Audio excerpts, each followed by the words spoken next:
La historia que se narra a continuación está basada en hechos verídicos. El contenido de este video puede herir susceptibilidades. En nuestra larga investigación nos hemos topado con muchos psicópatas. Y a medida que la investigación avanza, vamos descubriendo a más y más. Y el día de hoy veremos a un sujeto que no mostró ningún tipo de arrepentimiento. Prepárate muy bien para un viaje aterrador porque este es el caso de Anatoly Onoprienko, asesino cruel, despiadado y sin remordimientos. El lunes 23 de noviembre de 1998, se iniciaba en la ciudad de Zitomir, ex Unión Soviética, el juicio de un ucraniano acusado de haber asesinado a 52 personas, ante la celosa mirada de un público enloquecido que reclamaba la cabeza del acusado. Su calma contrastaba con la emoción de todos los presentes en la sala, en su mayoría jóvenes.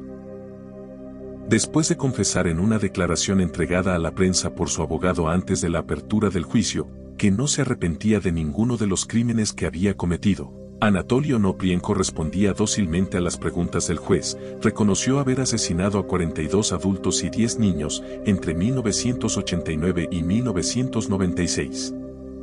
La parte acusadora había pedido la pena de muerte, cuyo mantenimiento apoyaban 3 de cada 4 ucranianos, según las encuestas, pero el verdadero problema en este complicado juicio era impedir que el público linchara al acusado. Complicado por su envergadura y duración, más de 400 testigos y por lo menos 3 meses de declaraciones por delante. Por sus gastos, pero también por la tensión que se respiraba entre los familiares de las víctimas, obligados a pasar cada día por un arco detector de metales, algo no tan corriente en ese país, mientras el acusado, encerrado en una jaula metálica, estaba prudentemente separado de la ira del público. Las autoridades le describen como el asesino más terrible de la historia en Ucrania y de la antigua Unión Soviética, mientras que las familias de las numerosas víctimas lo califican de animal, ser monstruoso y bestia demoníaca. Los hechos se produjeron entre octubre de 1995 y marzo de 1996. En aquellos 6 meses, la región de Zitomir vivió aterrorizada por una serie de 43 asesinatos que Onoprienko había ido sembrando. La Nochebuena de 1995 se produjo el ataque a la aislada vivienda de la familia Saichenko. El padre, la madre y 2 niños muertos y la casa incendiada para no dejar huellas fue el precio de un absurdo botín formado por un par de alianzas, un crucifijo de oro con cadena y 2 pares de pendientes. No hay mejor asesino en el mundo que yo. No me arrepiento de nada, y, si pudiera, sin duda volvería a hacerlo. 6 días después, la escena se repetía con otra familia de 4 miembros. Víctimas de Onoprienko aparecieron también durante aquellos 6 meses en las regiones de Odessa, Lvov y Dniepropetrovsk. Estas matanzas incitaron a la segunda investigación delictiva más grande y complicada en la historia ucraniana. La primera había sido la de su compatriota Chikatilo. El gobierno ucraniano envió una buena parte de la Guardia Nacional con la misión de velar por la seguridad de los ciudadanos y, como si el despliegue de una división militar entera para combatir a un solo asesino no fuera bastante, más de 2.000 investigadores de las policías federal y local. Los policías empezaron a buscar a un personaje itinerante y elaboraron una lista en la que figuraba un hombre que viajaba frecuentemente por el sudoeste de Ucrania para visitar a su novia. Con la policía tras su pista, Onoprienko puso tierra de por medio en 1989 y abandonó el país ilegalmente para recorrer Austria, Francia, Grecia y Alemania, en donde estaría 6 meses arrestado por robo y luego sería expulsado. 52 asesinatos en solo 6 meses. De regreso a Ucrania sumó a los 9 otros 43 asesinatos, y poco después, ante las pruebas encontradas por los agentes en los apartamentos de su novia y su hermano, una pistola robada y 122 objetos pertenecientes a las víctimas, hallaron una razón para arrestarlo. Cuando la policía le pidió los documentos en la puerta de su casa, Onoprienko no les quiso facilitar la tarea, e hizo un esfuerzo vano por conseguir un arma y defenderse. Cuando los policías por fin lo detuvieron, Onoprienko se sentó silenciosamente cruzando los brazos y les dijo sonriendo: «Yo hablaré con un general, pero no con ustedes». Aún así, no le quedó más remedio que confesar sus crímenes y dejar que aquellos le arrestasen. En su declaración al juez, aparecerían otros 9 cadáveres cosechados a partir de 1989 en compañía de un cómplice, Sergei Rogozin, quien también comparecería en el juicio. Anatoly Onoprienko siguió los pasos del legendario Andrei Chikatilo. Ambos mataron al mismo número de víctimas, pero son muy diferentes. Chikatilo, ejecutado en 1994, era un maníaco sexual. Solo mataba mujeres y niños, cuyos cuerpos violaba y mutilaba. A veces se comía las vísceras. Nada de esto aparece en el expediente de Onoprienko. Un ladrón que mataba para robar, con inusitada brutalidad y ligereza, pero sin las escenas del maníaco sexual.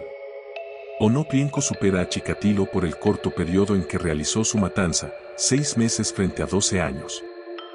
Cuando ejecutaba a sus víctimas, el asesino seguía un mismo ritual, elegía casas aisladas, mataba a los hombres con un arma de fuego y a las mujeres y a los niños con un cuchillo, un hacha o un martillo. No perdonaba a nadie. Después de sus asesinatos cortaba los dedos de sus víctimas para sacarles los anillos, o a veces quemaba las casas. Incluso mató en su cuna a un bebé de 3 meses, asfixiándolo con una almohada. Onoprienko, de 39 años, estatura media, aspecto de deportista, racional, educado, elocuente, dotado de una excelente memoria y desprovisto de piedad. Soltero, padre de un niño, reconoció haber tenido una infancia muy difícil. Su madre había muerto cuando él tenía 4 años, y su padre y su hermano mayor lo habían abandonado en un orfanato. De adulto, para ganarse la vida, se había embarcado como marino y había sido bombero en la ciudad de Dneprodnoye, donde su ficha laboral le describe como un hombre, duro, pero justo. Luego había emigrado al extranjero para trabajar de obrero durante ese tiempo, pero confesó que su fuente primaria de ingreso era criminal, los robos y asaltos. El peritaje médico lo ha calificado como perfectamente cuerdo que puede y debe asumir las consecuencias de sus actos. Él mismo se define como un ladrón que mataba para robar, mataba para eliminar a todos los testigos de mis robos. Por este motivo puede ser condenado a la pena capital por crímenes premeditados con circunstancias agravantes. El presidente ucraniano, Leonid Kuchma, dijo que dará explicaciones al Consejo de Europa para violar en este caso la moratoria de ejecución de la pena de muerte que su país mantiene desde marzo de 1997. Gracias al convenio con el Consejo de Europa, 81 penas de muerte dictadas últimamente en Ucrania no se han ejecutado. La declaración del presidente Kuchma anuncia que se va a hacer una excepción con Onoprienko. En un momento determinado de la investigación, el acusado afirmó que oía una serie de voces en su cabeza de unos dioses extraterrestres que lo habían escogido por considerarlo de nivel superior y le habían ordenado llevar a cabo los crímenes. También aseguró que poseía poderes hipnóticos y que podía comunicarse con los animales a través de la telepatía, además de poder detener el corazón con la mente a través de unos ejercicios de yoga. Tras ser detenido trató de fingir locura, pero los psiquiatras afirmaron que está cuerdo. Enfermo mental o maníaco homicida, lo primero podría declararlo imputable, y lo segundo, condenarlo a la pena capital.